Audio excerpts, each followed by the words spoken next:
मुंबई गोवा महामार्गाचं काम तुम्हाला माहितीच आहे। गेली 17 वर्ष हे काम सुरूच आहे। याच महामार्गावर एक नवा पूल वाहतुकीसाठी खुला झाला, मात्र पहिल्याच पावसात हा पूल धोकादायक बनला। तर मोठा गाजावाजा करून उद्घाटन झालेल्या मिसिंग लिंकवरच्या बोगद्यामध्ये एका गाडीवर चक्क दगड पडला।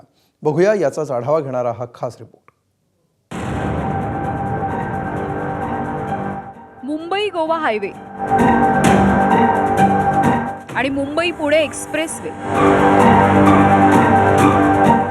ही दोन दृश्य बघितल्याच्या नंतर इथून प्रवास करणाऱ्या कोणत्याही प्रवाशाच्या मनात धडकी भरेल।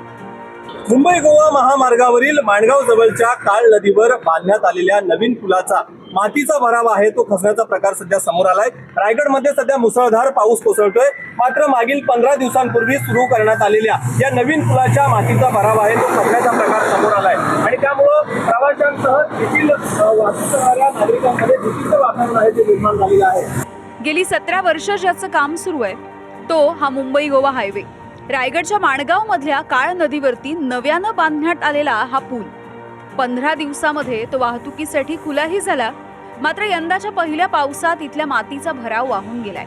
रस्त्याला तडे गेले आणि प्रवाशांमध्ये भीती आहे। मी तुम्हाला सांगेन की या रस्त्याचं काम किंवा पुलाचं काम पूर्ण न होता त्यांनी जे घाई केली त्यामुळे वाहतुकीची कोंडी सुटलेली नाही, आणखीन कोंडीला सामोरं जावं लागलं माणगावकरांना। हे अत्यंत धोकादायक काम निर्माण झालेलं आहे। हे जर पाहिलं कोणी सांगेल की 1-1.5 फूट रस्ता खचलेला आहे, गाड्या धडाधड आवाज देत आहेत, गाड्यांचे कामं निघत आहेत, कारण लोकांचं जीव काही स्वस्त नाही। इथे अनेक वेळा ऍक्सिडेंट झालेले आहेत, अनेक वेळा अपघात घडलेला आहे आणि अनेक लोक त्यापासून अपंगत्व प्राप्त झालेला आहे। अशा पद्धतीने जर का कामं होणार असतील तर न झालेलं काम बरं आहे।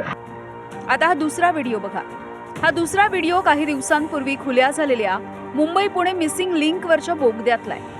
मुंबईवरून पुण्याच्या दिशेनं जाणाऱ्या आर्टिगा कारवरती अचानकपणे वरून एक दगड पडला आणि समोरची काच फुटली।